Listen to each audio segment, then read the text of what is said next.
Bir varmış, bir yokmuş. Il était, il n'était pas. Quand le temps était dans le temps, quand le crible était dans la paille, quand les chameaux jouaient au polo dans les bains publics, quand je berçais mon père qui venait de naître, bir varmış, bir yokmuş. Il était, il n'était pas. Un maître tisserand de grande renommée malgré sa pauvreté.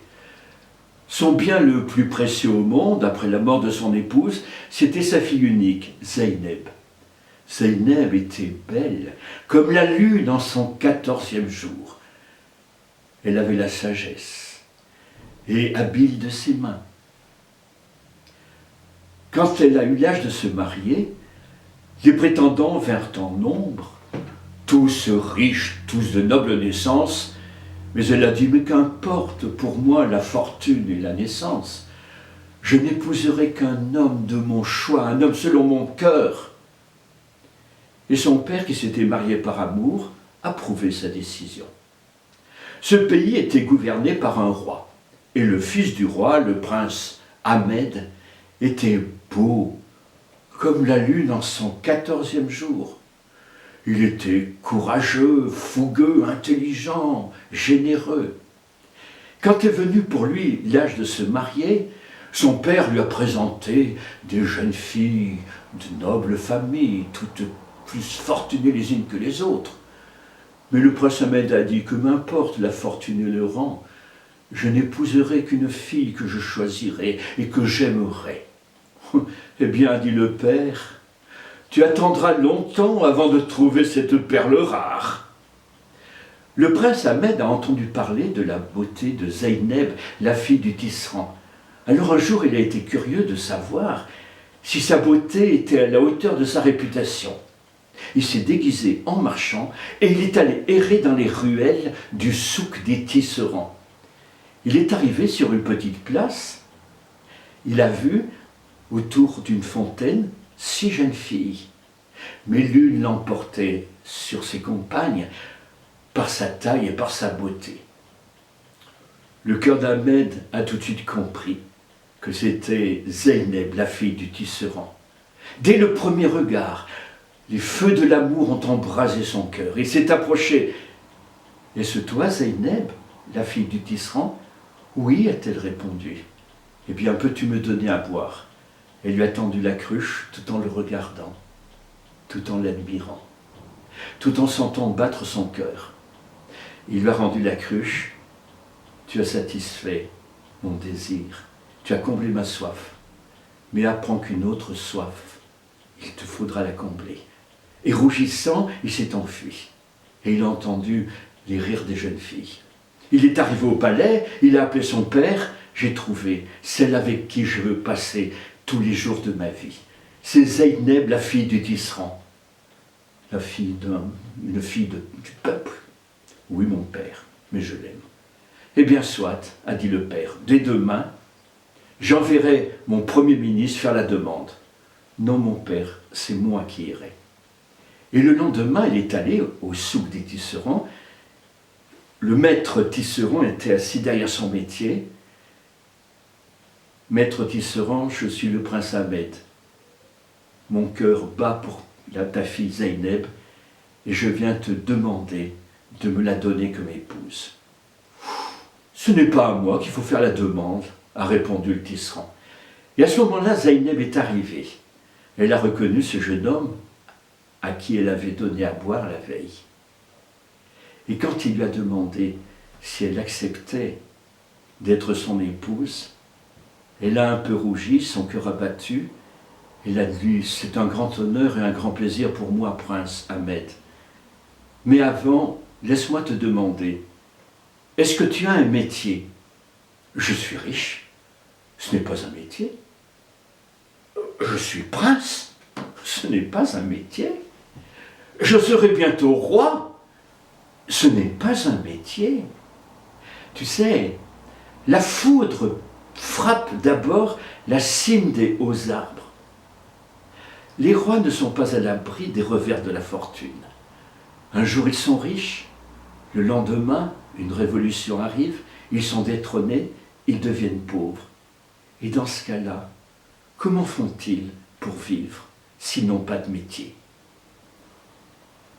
Le prince Ahmed a admiré la sagesse de cette jeune fille. Eh bien, puisque tel est ton désir, eh bien, j'apprendrai un métier. Mais laisse-moi une année. Et Zeynep a souri en lui disant « Je t'attendrai ». Il est rentré au palais, il a appelé son père, lui a fait part de la demande de la jeune fille, et son père, soulagé, a pensé que son fils refuserait de travailler. Mais non. Le prince Ahmed a appelé le vieux tisserand du palais. Il lui a dit « Si tu arrives en une année à m'apprendre à filer, à tisser et à broder, je te nommerai le chef de la corporation des tisserands. » Et pendant une année, le prince Ahmed, jour et nuit, a travaillé, avec toujours dans la pensée la belle Zeynep. Il a appris à filer, à tisser, à broder. Et à la fin de l'année, le maître tisserand lui a dit « Tu connais maintenant tous les arcanes de cet art. Tu es devenu un maître tisserand. » Comme promis, le prince Ahmed a récompensé le vieux tisserand en le nommant chef de la corporation des tisserands.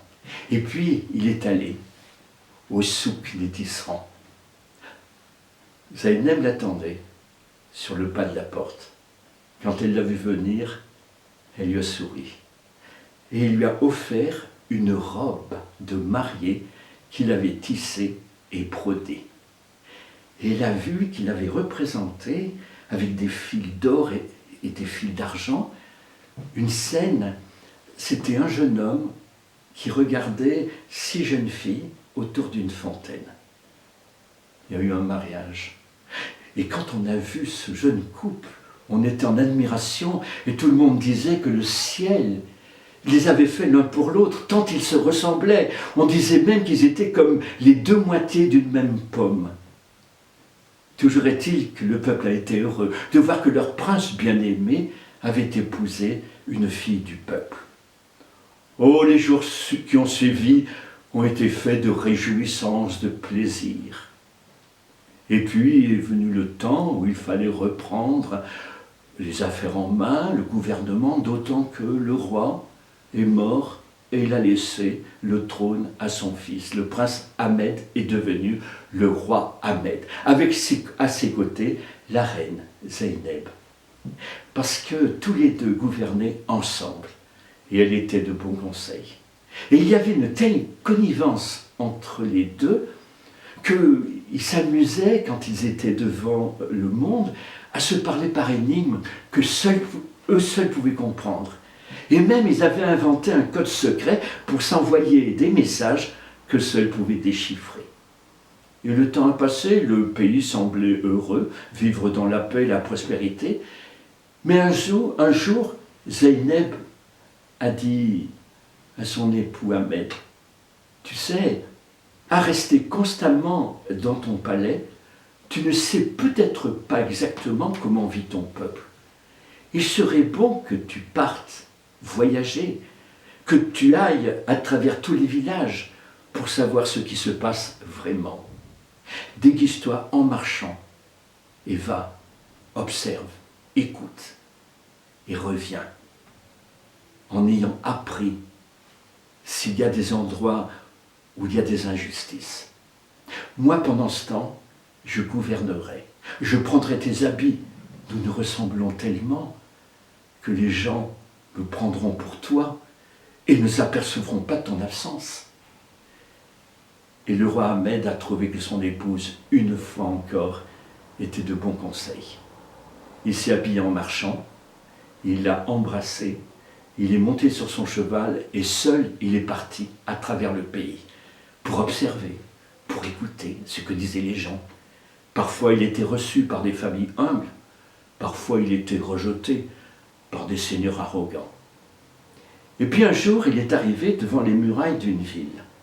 À peine a-t-il franchi la porte que 2 gaillards se sont emparés de lui, l'ont fait descendre son cheval, l'ont dépouillé de ses vêtements, lui ont arraché tous ses bijoux, l'ont traîné jusque sur une grande place, et là, ils l'ont enchaîné avec des centaines d'autres qui étaient assis par terre. tous devant de grandes marmites, en train de manger. Il s'est retrouvé assis à côté d'un vieil homme qui l'a regardé. Mon pauvre ami, alors toi aussi tu t'es fait prendre par cette bande de brigands. Apprends qu'ils ont mis la main sur cette ville. Et puis je ne sais quel sort nous attend. Mais là, chaque jour, ils nous donnent à manger comme s'ils voulaient nous engraisser. Et puis chaque jour, on vient nous chercher. Ils en choisissent 20 parmi nous et ils nous emmènent Dieu sait où. Tu vois cette porte de fer? Eh bien, elle s'ouvre, les 20 disparaissent et on ne les revoit plus. Et dans la journée même, le roi Ahmed a fait partie des 20 que des brigands ont entraînés. La porte de fer s'est ouverte, ils sont entrés dans une grande salle. Un peu dans la pénombre, il a tout de même aperçu des portes au fond d'où parvenaient des cris, des hurlements. Et puis il a vu qu'ils marchaient sur des ossements qui peu à peu devenaient poussière et recouvraient tout le sol de cette salle. Il a entendu quelqu'un qui disait « Ces brigands font commerce de nos corps. Ils font fondre notre graisse, arrachent notre chair pour mieux la vendre. » Épouvanté, le roi Ahmed a demandé à voir le chef des brigands. Il était tisserand de renom, il pouvait lui apporter la fortune, il pouvait tisser pour lui des tapis qu'il vendrait à prix d'or. Les 2 brigands qui le tenaient ont eu une lueur de convoitise. Alors ils ont appelé le chef des brigands. Le chef des brigands a écouté ce que disait le roi Ahmed. Et là, il s'est dit, si je peux obtenir de l'argent, eh bien, il sera toujours temps de lui faire subir après le sort des autres. Alors il a accepté. Et il lui a demandé, que veux-tu pour faire ce travail? Il a demandé d'abord d'être dans une pièce isolée, loin de tous les hurlements. Et puis il a demandé tout le matériel qu'il lui fallait. Et le chef des brigands lui a fait apporter un métier à tisser, un rouet, un fuseau. Il lui a fait apporter des ciseaux, du fil d'or, du fil d'argent, des aiguilles. Il lui a fait apporter de la laine, des cocons de soie. Il lui a fait apporter tout ce qu'il lui fallait. Et dès le jour même, le roi Ahmed s'est mis au travail. Et il s'est mis au travail avec tout l'acharnement possible. Et tout en travaillant, il avait constamment dans son cœur et dans sa tête l'image de son épouse bien-aimée. Et il en oubliait la triste situation dans laquelle il était. Le temps a passé très vite. Et il travaillait comme un fou. Et au bout de 6 mois, il avait terminé un tapis d'une grande beauté. Et même le cœur dur du chef des brigands, qui venait régulièrement observer l'avancée des travaux, a été obligé de reconnaître que jamais il n'avait vu pareille merveille. Mais aussitôt il a pensé qu'un tel tapis était digne du roi et qu'il allait le lui vendre. Pendant ce temps, la reine Zeynep restait dans le palais sans vraiment se faire voir, bien que personne n'ait reconnu la substitution, et croyait toujours avoir affaire au roi. La reine Zeynep, ce matin-là, était dans la salle du trône, elle rendait la justice, enfin elle écoutait les plaintes des gens de son peuple, quand on est venu l'avertir qu'un marchand demandait à être présenté et qu'il avait quelque chose de merveilleux à lui proposer. Le marchand, le chef des brigands, qui s'était lui-même déplacé, s'est approché de la reine, du roi, de ce qu'il prenait pour un roi. Il l'a salué et il lui a présenté le tapis. Et aussitôt, Zeynep a reconnu que ce tapis ne pouvait avoir été tissé que par les mains de son époux Ahmed. Elle a même reconnu les motifs brodés en fil d'or et d'argent qui représentaient un jeune homme, 6 jeunes filles autour d'une fontaine. Et puis, en regardant plus en détail, elle a vu sur la bordure du tapis un message chiffré, avec le code qu'elle connaissait bien et que seul son époux pouvait utiliser. Et dans ce message, elle lisait l'endroit exact, la ville où son époux Ahmed était emprisonné. Aussitôt, elle a appelé 2 gardes, elle a fait emprisonner le chef des brigands, elle l'a jeté dans un cachot sombre. Elle a levé une armée, et c'est à la tête de 1000 soldats qu'elle est partie vers la ville. Elle a mis le siège rapidement, elle a été vainqueur et elle a arrêté tous les brigands, elle les a châtiés sur le champ, elle a ouvert les portes de la prison, elle en a vu sortir des êtres hagards, et parmi eux, son époux, Ahmed. Sur le chemin du retour, il y avait tous les soldats qui chantaient. Devant, chevauchant côte à côte, il y avait Zeynep et Ahmed. Et les soldats chantaient la gloire de celle qu'ils avaient découvert être leur reine et non pas le roi. Ils chantaient sa gloire en disant « c'est elle qui a su bien gouverner en l'absence de son époux, c'est elle qui a su sauver son mari de la mort. » Mais elle leur a dit « oui, c'est vrai, je l'ai sauvé de la mort, mais grâce à vous, mes chers soldats. Mais apprenez que je l'ai vraiment sauvé la première fois quand je lui ai demandé d'apprendre un métier. »